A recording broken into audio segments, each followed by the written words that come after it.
Hello বন্ধুরা, চলে আসলাম আরেকটি নতুন ব্লগ নিয়ে। আমার চ্যানেলটি সাবস্ক্রাইব করতে ভুলো না যেন। আজকের যাত্রা শুরু হলো উত্তর আয়ারল্যান্ডের রাজধানী বেলফাস্ট শহর থেকে। সকালে শহরটাকে পেছনে ফেলে আমরা যখন গাড়িতে রওনা দিলাম, তখনই বদলে গেল চারপাশের দৃশ্য। শহরের কোলাহল ধীরে ধীরে মিলিয়ে গিয়ে জায়গা নিল সবুজে মোড়া বিস্তৃত প্রান্তর। দুই পাশে যত দূর চোখ যাচ্ছিল শুধু সবুজের মাঠ, মাঝে মাঝে ভেড়া আর গরুর পাল শান্তভাবে চড়ছিল। দূরে পাহাড়ের ঢেউ খেলানো রেখা আর আকাশের নীল রং যেন মাটির সাথে মিশে গেছে।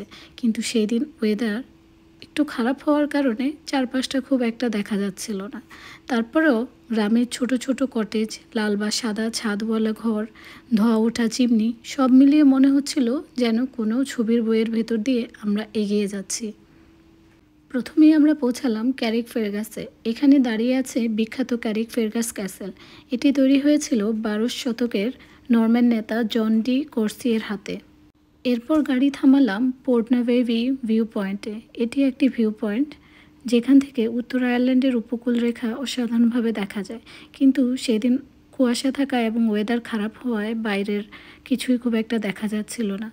বিশাল খাড়া পাহাড় সরাসরি সমুদ্রের ভেতর নেমে গেছে। নিচে আছড়ে পড়ছে উত্তাল ঢেউ, ফেনা হয়ে ভেসে যাচ্ছে দূরে। চারপাশে শুধু নীল সমাহার। যদিও এগুলো আমরা ছবিতে দেখেছি, কিন্তু সরাসরি দেখা যাচ্ছিল না। এরপর আমরা গেলাম এক জাদুকরী জায়গায়, দ্য ডার্ক হেজেস। এটি উত্তর আয়ারল্যান্ডের সবচেয়ে ফটোগ্রাফি হওয়ায় জায়গাগুলো খুব সুন্দর দেখাচ্ছিল। আমরা গিয়েছিলাম গেম অফ থ্রোনের শুটিং যেখানে হয়েছিল ওই জায়গাটিতে। চারপাশে গাছের সমারোহ, চারপাশ সবুজ হয়ে আছে বিভিন্ন কালারের গাছে, এবং এখানে বসার জায়গাও রয়েছে। ঘুরে ঘুরে দেখছিলাম আর দেখতে খুব ভালো লাগছিল। We were feeling very excited after seeing this place because we watched this at the movie. So it was so beautiful for us to experience this site. Shooting স্পটটি দেখা শেষ করেই আমরা এগিয়ে যাচ্ছিলাম ডার্ক হেজেস দেখার জন্য। গেম অফ থ্রোনে অনেকবার দেখেছি এই জায়গাটি। এখানে দুই পাশে সারি সারি বীচ গাছ, যেগুলো ডালপালা উপরে গিয়ে একে অপরের সাথে মিলে প্রাকৃতিক টানেলের মতো গঠন করেছে। দিনের আলোর ডালের ফাঁক দিয়ে ছড়িয়ে পড়া মাটিতে এক অদ্ভুত ছায়া আলোর খেলা তৈরি করে। 18 শতকে স্টুয়ার্ট পরিবার এই রাস্তা সাজিয়েছিল তাদের বাড়ির প্রবেশপথ হিসাবে। সময়ের সাথে সাথে গাছগুলো বিশাল হয়ে ওঠে, এই রহস্যময় সৌন্দর্য তৈরি করেছে। তবে এটিকে বিশ্ববিখ্যাত করেছে গেম অফ থ্রোনস সিরিজ, যেখানে এটি কিংস রোড হিসেবে দেখানো হয়েছে। এখানে দাঁড়িয়ে মনে হচ্ছিল আমি কোনো বাস্তব পৃথিবীতে নেই। এরপরে আমরা গিয়েছিলাম ওয়াইন ফ্যাক্টরিতে। সেখান থেকে যাওয়ার পথে আমরা একটি দুর্গ দেখতে পাচ্ছিলাম, যেখানে দেখা যাচ্ছিল দুর্গটি অনেকাংশে ভেঙে গেছে, তবুও দাঁড়িয়ে আছে যেন ইতিহাসের সাক্ষী হয়ে। চারপাশে সবুজ ক্ষেত, রঙিন বুনো ফুল আর ছোট গ্রামীণ কটেজের সারি, সব মিলিয়ে দৃশ্যটা অনেক শান্ত আর প্রাণবন্ত লাগছিল। সাথে রয়েছে সমুদ্র। সমুদ্রের তীর ঘেঁষেই এই দুর্গটি নির্মাণ করা হয়েছে। দুর্গটি একটু দূরে হয়, আমাদের সেখানে যাওয়া সম্ভব হয়নি, আমরা দূর থেকেই ছবি তুলছিলাম। তারপরে আমরা রওনা দিলাম জায়ান্ট কজওয়ের পথে, আমাদের সে কাঙ্ক্ষিত জায়গা। এখন আমরা যাচ্ছি জায়ান্ট কজওয়েতে। এটি উত্তর আয়ারল্যান্ডের উত্তর উপকূল অ্যান্ট্রিম কাউন্টিতে অবস্থিত এবং ইউনেস্কো ওয়ার্ল্ড হেরিটেজ সাইট হিসেবে স্বীকৃত। একে বলা হয় পৃথিবীর অন্যতম বিস্ময়কর প্রাকৃতিক সৃষ্টি।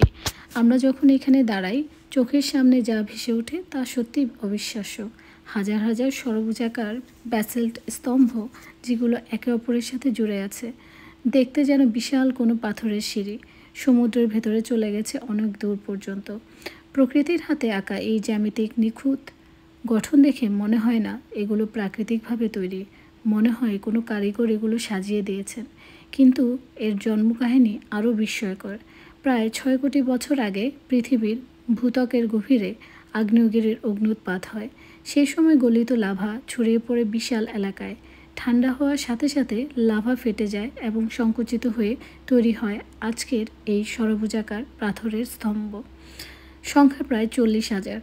কিছু স্তম্ভ ছোট, কিছু আবার 12 মিটার পর্যন্ত উঁচু। পাথরের মাথা সমান হয়ে থাকায় অনেক জায়গায় মনে হয় যেন পাথরের রাস্তা তৈরি হয়েছে। যেখানে দাঁড়িয়ে সহজেই হাঁটা যায়। তবে জায়ান্ট কজওয়ে শুধু ভূতাত্ত্বিক বিস্ময় নয়, বরং স্থানীয় কিংবদন্তির এক রোমাঞ্চকর অংশ।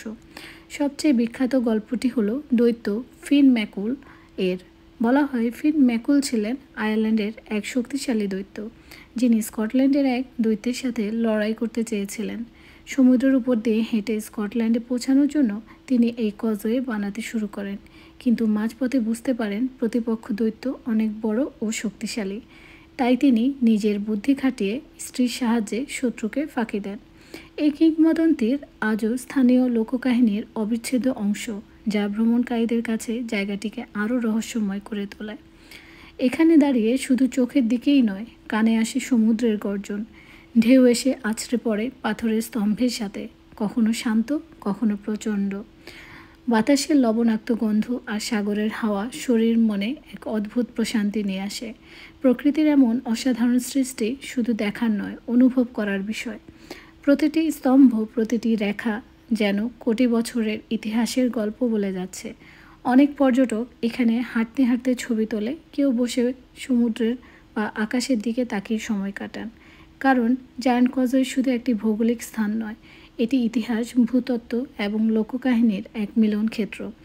এর সাথে জড়িয়ে আছে স্থানীয়দের সংস্কৃতি ও পরিচয়, আর এজন্যই এটি বিশ্বজুড়ে লক্ষ লক্ষ ভ্রমণকারীর আকর্ষণের কেন্দ্র হয়ে পড়েছে। ইউনেস্কো 1986 সালে এটিকে ওয়ার্ল্ড হেরিটেজ সাইট হিসেবে ঘোষণা করে, আর ন্যাশনাল ট্রাস্ট এই জায়গার যত্ন নিয়ে থাকে। ভিজিটর সেন্টার এসে জায়ান্ট কজওয়ে নিয়ে বিস্তারিত তথ্য, প্রদর্শনী এবং এমনকি ভার্চুয়াল রিয়েলিটির অভিজ্ঞতাও নেওয়া যেতে পারে। আজ এখানে দাঁড়িয়ে আমার মনে হচ্ছে প্রকৃতি যখন কিছু তৈরি করে তখন তা মানুষের যে কোনো শিল্পকর্মকেও ছাড়িয়ে যায়। জায়ান্ট কজওয়ে সেই অনন্য উদাহরণ, যেখানে বিজ্ঞান আর কল্পকাহিনী একসাথে মিশে গেছে। এখানে দাঁড়িয়ে চারপাশের দৃশ্য যেন জীবন্ত চিত্রকর্ম। একদিকে আটলান্টিক মহাসাগরের নীল জলরাশি, অন্যদিকে খাড়া ক্লিফ আর সবুজ ঢাল। ঢেউ এসে বারবার আছড়ে পড়ে পাথরের স্তম্ভগুলোর গায়ে। গ্রীষ্মের সূর্যের আলোয় পাথরগুলো সোনালি আভা ছড়ায়, আবার শীতের সমুদ্রে উত্তাল ঢেউ এগুলোকে আরও রহস্যময় করে তোলে। জায়ান্ট কজওয়ে কেবল পাথরের জায়গা নয়, এখানে রয়েছে বৈচিত্র্যময় জীববৈচিত্র্য। ক্লিফের গায়ে জন্মায় বিরল ধরনের ফুল, যেমন সি স্প্লেন ওট, স্কারভি গ্রাস। এছাড়া এখানে বিভিন্ন ধরনের পাখি, যেমন ফুলমার শাক, কিটিওয়েক দেখা যায়। ভাগ্য ভালো থাকলে সমুদ্রের সিল কিংবা এমনকি ডলফিনও চোখে পড়তে পারে। জায়ান্ট কজওয়ে নিয়ে মজাদার তথ্য হচ্ছে, এটিকে অনেক সময় বলা হয় 8th wonder of the world. এখানে তৈরি হওয়া ষড়ভুজ পাথরের গড় ব্যাস প্রায় 45 সেন্টিমিটার। কিছু পাথর পুরোপুরি ষড়ভুজ নয়, কিছু 5 কোণা বা 7 কোণারও দেখা যায়। আশেপাশে রয়েছে বিখ্যাত অর্গান পাইপস এবং জায়ান্ট বুট নামে এক বিশাল পাথর, যা সত্যি জুতোর মতো দেখতে। 2012 সালে ভিজিটর সেন্টারটি নতুন করে খোলা হয়, যেখানে অত্যাধুনিক আর্কিটেকচারও পর্যটকদের আকর্ষণ করে। আবারও বলছি, জায়ান্ট কজওয়ে কেবল একটি ভৌগোলিক স্থানই নয়, এটি হলো প্রকৃতির শিল্পকর্ম, স্থানীয় মানুষের কল্পনা, ইতিহাসের উত্তরাধিকার আর ভবিষ্যতের জন্য সংরক্ষিত এক অনন্য সম্পদ। এখানে এসে বোঝা যায় পৃথিবীর এখনও এমন অনেক জায়গা আছে যেগুলো আমাদের বিস্মিত করে, মুগ্ধ করে আর শেখায় মানুষের সৃষ্টির বাইরে প্রকৃতির হাতেই আছে সবচেয়ে বড় সৌন্দর্য। জায়গাটি যতই ঘুরে দেখছিলাম ততই মুগ্ধ হচ্ছিলাম। এখানে যে পাথরগুলো রয়েছে এগুলোর উচ্চতা বিভিন্ন রকম। কিছু পাথর মাত্র কয়েক ইঞ্চি, আবার কিছু পাথর প্রায় 12 মিটার পর্যন্ত উঁচু। বৈজ্ঞানিকভাবে একে বলা হয় কলুমনার জয়েন্টিং। আশ্চর্যের বিষয় হলো, প্রকৃতি নিজে থেকেই এমন জ্যামিতিক নিখুঁত ষড়ভুজ তৈরি করেছে, যেন কোনো স্থপতি এগুলো ডিজাইন করেছে। জায়ান্ট কজওয়ে শুধু ভূতাত্ত্বিক বা লোককাহিনীর বিষয় নয়, বরং শিল্প আর সাহিত্যেরও প্রেরণা। 1800 শতক থেকে ইউরোপীয় ভ্রমণকারীরা এখানে আসতে শুরু করেন। অনেক চিত্রশিল্পী এটিকে ক্যানভাসে আঁকেন, কবিরা কবিতা লিখেন। বিখ্যাত ভ্রমণকারী স্যার জোসেফ ব্যাংকস 1780 সালে এখানে এসে এটিকে প্রকৃতির মহাকাব্য বলে বর্ণনা করেছেন।